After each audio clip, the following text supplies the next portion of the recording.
coming out on the field. And from this spot in the field with the clock where it's at, you think we're just going to see a knee and that's it?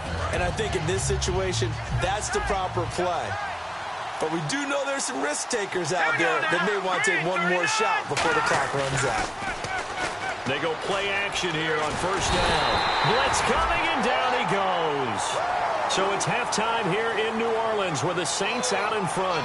As we send you over to our headquarters in Orlando, where we check in with Larry Ridley for our EA Sports Halftime Report.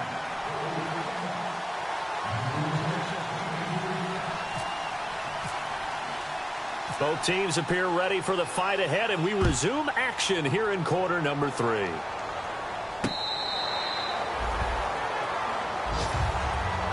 Out come the Saints now. They'll go on offense first here to begin the third quarter.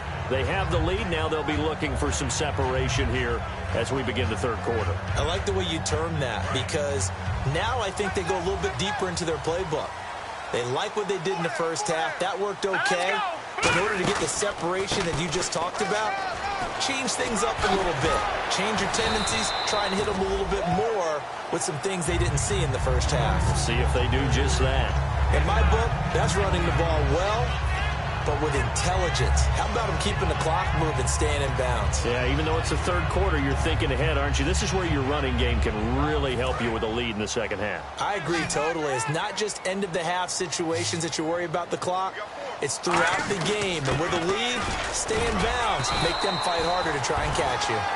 3 yards there, good enough to keep the drive moving. I don't know about you, partner, but on second and inches, a lot of the times I'm leery about the offensive guys thinking about taking a shot downtown. Instead, they just hand it to the big man and let him rumble forward for a first down. So here we go, 1st and 10 now. Possible run anticipation here as the D-line sandwiches together.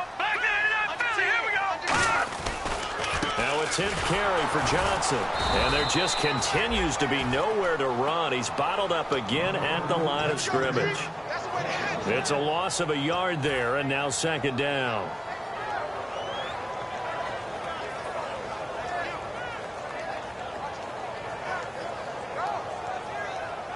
So now 11 yards to go for this offensive unit. It's 2nd down. Now they'll switch it up here and look to throw. Pressure brought in, and the Falcons get there for the sack. Jelani Jenkins coming in from that outside linebacker spot to bury him for a loss of 7. 2nd down, sack by the defense. What type of pressure will they bring here on 3rd? We'll see.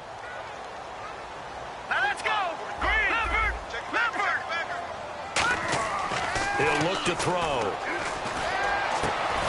And he couldn't hang on to it through the contact. Incomplete. Well, no second guessing the call here. It was 3rd and long, so throwing the football was probably the smart play to try and pick it up. But they don't get it, and now the defense goes off the field feeling pretty good about themselves, gaining some momentum as they force them into a likely punting situation. This is taken at about the 14.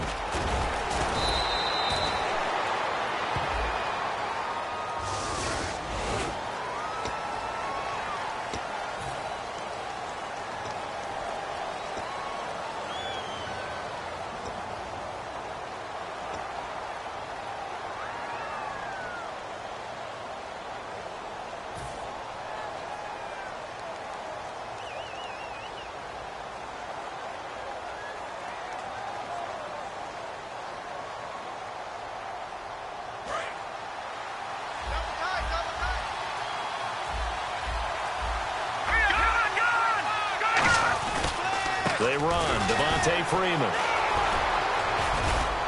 And he's taken down, but not before he gets this across the 25-yard line.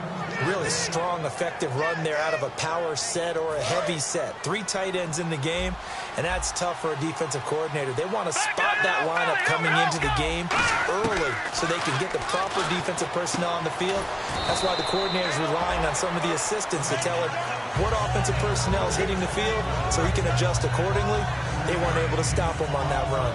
Well, the strategy was evident there. Get it to your tight end and make it a one-on-one play with a cornerback. Who's usually going to win that one? The tight end, but not there. Not in this situation. How about the corner?